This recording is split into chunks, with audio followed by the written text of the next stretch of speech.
இதுக்கு 2 ஸ்பூன் அளவுக்கு எண்ணெய் ஊற்றிக்கலாம். பாருங்க, இதுக்கு தாளிப்பு வந்து கடைசியாக கொடுத்துக்கலாம். இதுக்கு வந்து கொஞ்சமா ஜீரகமும் 1 பிஞ்ச் அளவுக்கு, அதாவது 2 பிஞ்ச் அளவுக்கு சோம்பும் சேர்த்துக்குவோம். சேர்த்துட்டு இதுல கொஞ்சமா பெருங்காயமும் சேர்த்துக்கலாம். இதுல 1 இனுக்கு அளவுக்கு கருவேப்பிலை, பச்சை மிளகாய் வந்து ஒரே ஒரு பச்சை மிளகாயை 4ஆ கட் பண்ணியிருக்கேன், இதையும் சேர்த்துக்கலாம். இதுலயே நம்ம என்ன பண்ணுவோம், ஒரு 6 பல்லு பூண்டு தட்டி எடுத்து வச்சிருக்கேன், இதையும் சேர்த்துக்கலாம். இதுலயே நல்ல ஒரு கைப்பிடி அளவுக்கு சின்ன வெங்காயம். இது வந்து நம்ம குக்கர்லயே வைக்க போறோம்ன்றதுனால கொஞ்சம் முழுசாவே போட்டுக்கிட்டேன். கொஞ்சம் ஒரு இனிப்பு டேஸ்ட் வர்றதுக்காக ஒரே ஒரு பெரிய வெங்காயத்தையும் இந்த மாதிரி கட் பண்ணி போட்டுக்கலாம்.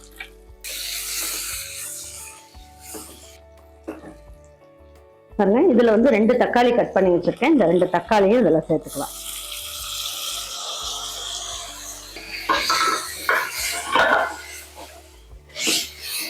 நல்லா வதங்கட்டும். இப்போ வந்து என்ன பண்ணுவோம், இதுல ஒரு குட்டி ஸ்பூன்ல 1 ஸ்பூன் அளவுக்கு காஷ்மீரி சில்லி பவுடர் சேர்க்கிறேன்.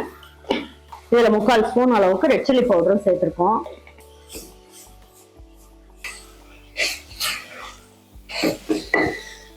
இதுலயே என்ன பண்ணியிருக்கேன், நான் ஊற வச்ச 2 ஸ்பூன் அளவுக்கு ஊற வச்ச பாசிப்பருப்பு இதையே சேர்த்து இதுலயே வதக்கிடலாம். அப்ப ரொம்ப விழுவிழுன்னு இல்லாம ரொம்ப நல்லா இருக்கும். அதுக்காக இந்த மாதிரி சேர்த்துக்கலாம்.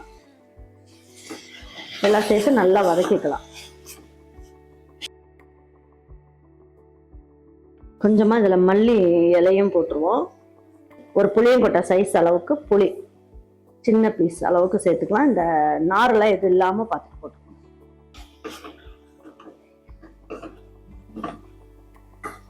பாருங்க, நீட்டு கத்திரிக்காய் இருக்கும் இல்லையா, பெருசு பெருசா இருக்க நீட்டு கத்திரிக்காய், அந்த கத்திரிக்காய் தான் எடுத்திருக்கேன். இது ஒரு 1/4 கிலோ அளவுக்கு எடுத்திருக்கேன். இதையும் அதில் சேர்த்துக்கலாம்.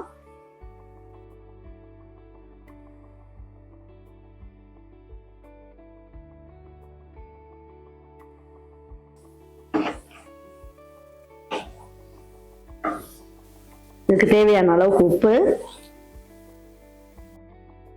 இதுலயே 2 ஸ்பூன் அளவுக்கு தேங்காய் துருவல் இதையும் சேர்த்துக்குவோம். அப்ப எல்லாம் போட்டு கடையும் போது ரொம்ப நல்லா இருக்கும் டேஸ்ட். இதை நல்லா வதக்கிடணும். பாருங்க, நல்லா இந்த மாதிரி நல்லா வதக்கியாச்சு.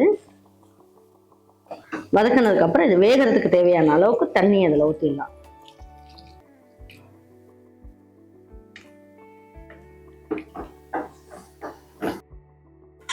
இப்போ குக்கர் மூடியை மூடி வச்சிடலாம். இது வந்து 4 விசில் வச்சுட்டு 2 நிமிஷம் ஸ்லோ ஃப்ளேம்ல வச்சுட்டு எப்படி இருக்குன்னு பார்க்கலாம். பாருங்க, இப்போ எடுத்து பார்க்கலாம் இந்த கத்திரிக்காய் தான் நல்லா வெந்துருச்சான்ட்டு.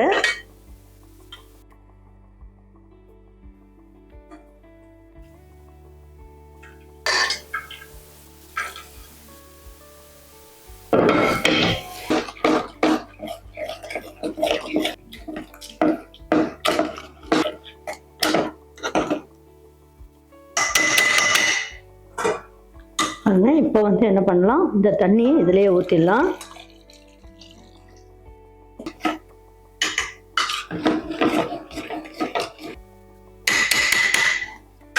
இப்போ இதுக்கு ஒரு தாளிப்பு கொடுத்துக்கலாம்.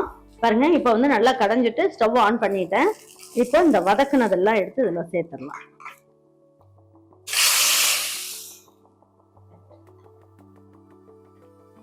பாருங்க, இது இட்லி தோசைக்கெல்லாம் சூப்பரா இருக்கும்.